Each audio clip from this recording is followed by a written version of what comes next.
Block Development Officer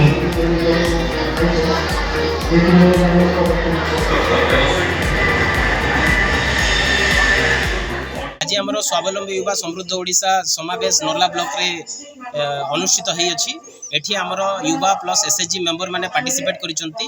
यह skill development department और MSME department रो मिलित तत्वावधान रे हेची।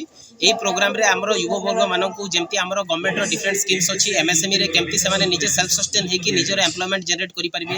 एमएसएमई पई जहां भी स्कीम्स अछि आमे ताकू लोकन को जणाइछु।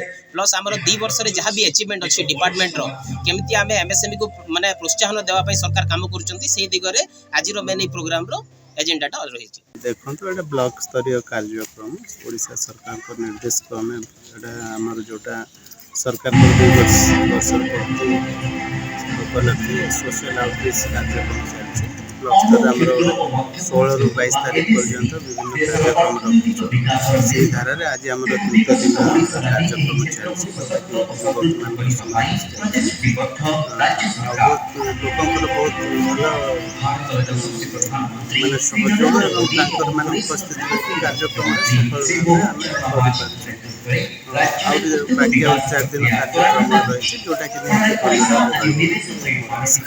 युवा समावेश होचे स्वावलंबी युवा समृद्ध ओडिशा कार्यक्रम रे आमे युवक भाई माने एकजुट करी समावेश बाबरे ज्ञान भी नहीं करजु आ जे प्रोग्राम होचे आगे देखि पाके जाइसु के एमएसएमई सेक्टर लघु उद्यम जेना मोर इंडस्ट्रियल डेवलपमेंट करबा से बाबत रे आया माने बुझाई ताके आहरण करिकिना हमर युवक भाई माने निजे के स्वावलंबी हेबे से बाबत रे किछि जानबा